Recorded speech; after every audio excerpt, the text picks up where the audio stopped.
Every few months, the media cranks up the same tired narrative. Meghan Markle returning to the royal family. Headlines scream, Meghan poised for royal comeback. King Charles wants Meghan back. The monarchy needs Meghan. Really? Because if history shows anything, the monarchy doesn't need more drama. And that's exactly what Meghan and Harry have delivered since walking away. Now it gets stranger. Reports claim King Charles isn't just inviting Meghan, he's insisting she return. Meanwhile, Harry is photographed at Heathrow on the anniversary of the Queen's death. Subtle? Not really.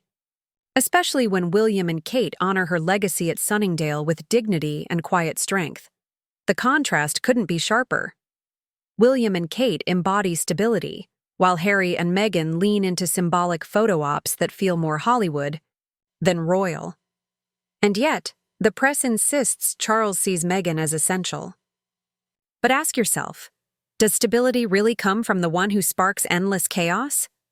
Let's be honest, Meghan isn't even pretending anymore. Now, we're told she's willing to sacrifice to return to royal life. Sacrifice? If wearing pantyhose was such a traumatic ordeal that it's still being rehashed 5 years later, then maybe the monarchy was never her calling. While Meghan complains, Catherine carries out her duties with quiet grace, never demanding praise, never airing grievances. The contrast couldn't be starker. And then there's William. Insiders say he's standing his ground, and honestly, who can fault him? He watched his grandmother devote 70 years to the crown with dignity, discipline, and resolve.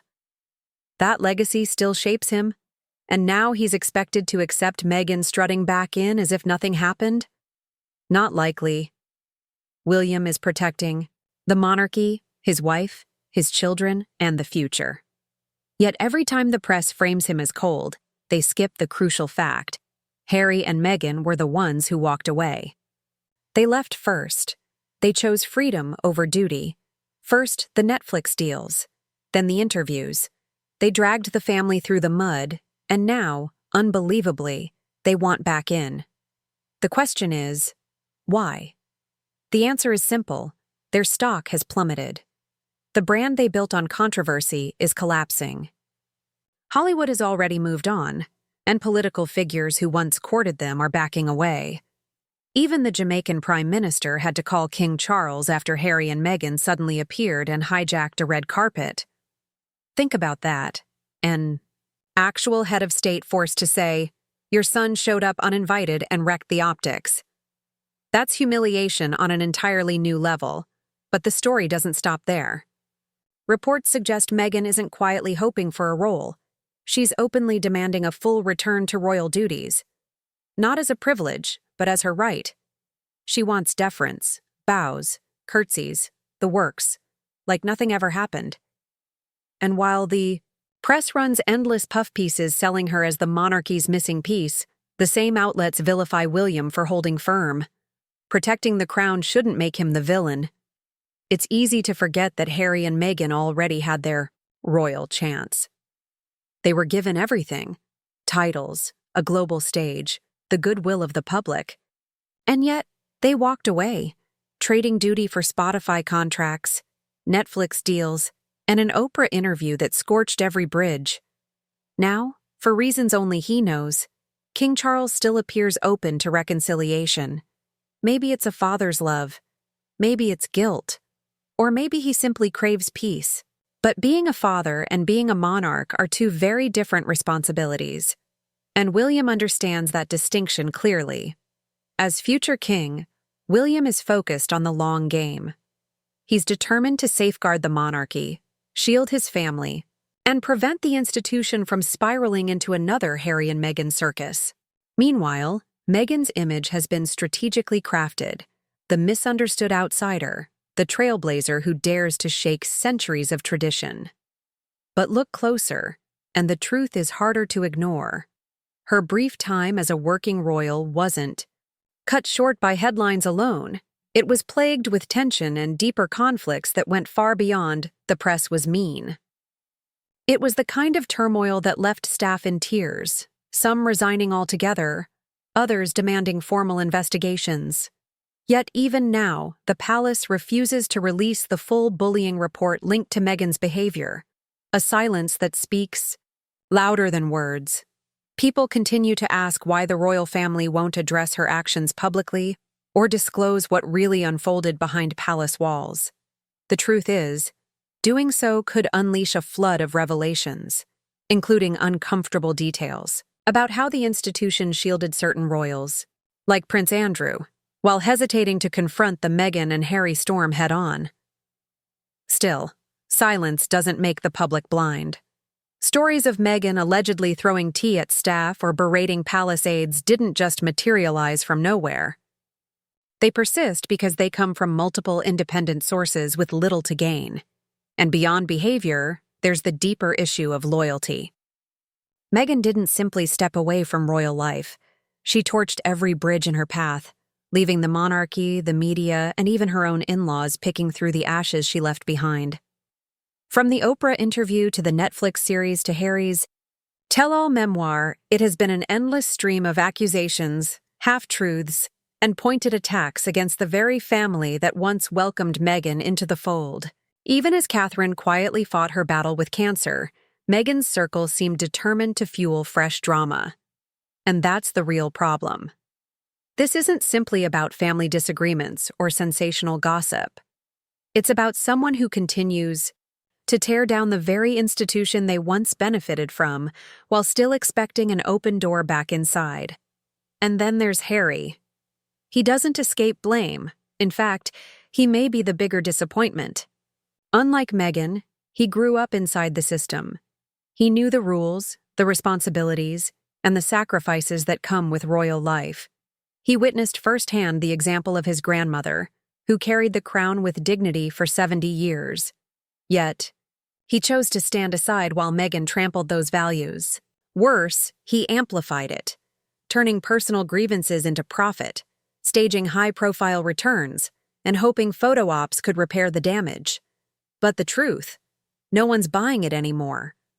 The public sees it clearly, brand management dressed up as sincerity. What makes it worse is the media's obsession with pushing a Meghan comeback fantasy. Out of nowhere, glowing headlines surface, selling her as the monarchy's missing piece, as if the institution cannot function without her.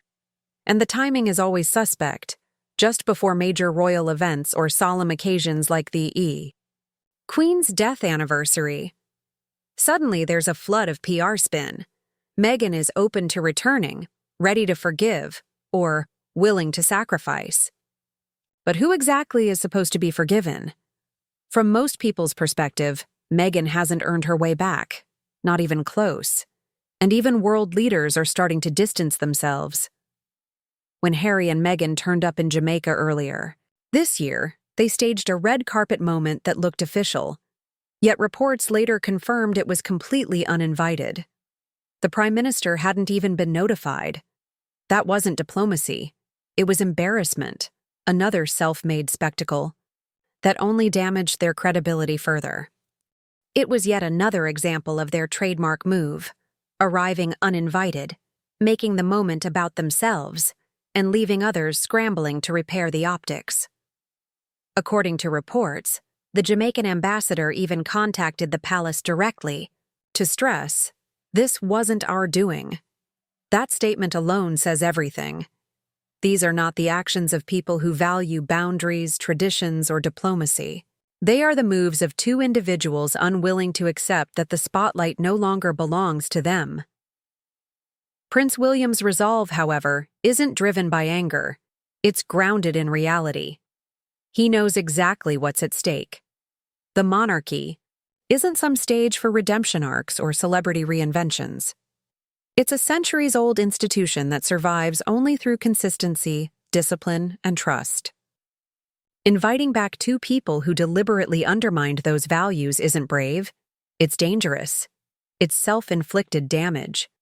And that's why William is determined to stand firm, even if it means resisting his own father's wishes. Because at the heart of all this lies legacy, and William intends to protect it. William is focused on protecting the monarchy, for his children and for the nation. King Charles, however, seems torn between two roles: monarch and father. Reports suggest he still hopes to bring Harry back in some capacity, perhaps seeking reconciliation. But fatherhood cannot erase consequences, especially when those actions weren't private mistakes. They were global broadcasts. Harry didn't just share grievances. He packaged them, published them, and sold them to the highest bidder. The idea that he can now return as if nothing happened isn't reconciliation. It's delusion. The public remembers. They remember Meghan mocking royal traditions, complaining about something as trivial as dress codes, framing herself as a victim while thriving on the platform the royals gave her. They remember Harry's smirk as he painted his family as distant and cold, conveniently forgetting that the same family once stood behind him, offering loyalty and support. That history cannot be erased, no matter how polished the PR spin may be.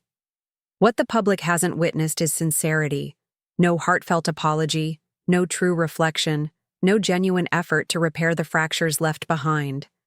Instead, they've seen the Sussexes turn grievances into profit through high-profile deals, documentaries, and a brand built on the very titles they once claimed to reject. Even more puzzling, the official royal website still showcases them, complete with links driving traffic to their own promotional platforms. If the palace can remove the Duchess of Kent's page within hours of her passing, why are Harry and Meghan still proudly displayed? The message is troubling. You can trash the crown, exploit the chaos, and still keep a royal foothold. Then there's the matter of authenticity. People increasingly ask why Meghan hasn't reconnected with her own family, why the silence on her side remains unbroken while she demands apologies from everyone else. Her father, who supported her early career, has been shut out. Her siblings dismissed. Those choices speak volumes, raising questions no glossy PR campaign can smooth over. Her own family has spoken out, revealing a pattern of cutting ties while still demanding loyalty, playing the victim while acting as the aggressor. Now, with whispers of Meghan eyeing a royal return, it feels less about duty and more about strategy. A rebrand, a way to regain the influence and prestige slipping away. Netflix numbers are down, podcast deals have fizzled, the brand is fading. And so, where else to turn but the very system she once rejected? What Meghan and Harry fail to understand is that respect cannot be reclaimed like a discarded crown. It is earned through humility, honesty, and consistency, none of which they've shown. Prince William knows this. That's why he refuses to bend. He sees through the PR spin and photo ops. He knows the difference between a real apology and a polished pitch, and he's not fooled. William knows letting Harry and Meghan back isn't grace. It's betrayal. The monarchy survives on duty, not drama. By refusing to bend, he proves he's prepared to guard the crown, his family, and the nation's trust. Like his grandmother, he chooses legacy over excuses, resolve over chaos, and loyalty over betrayal.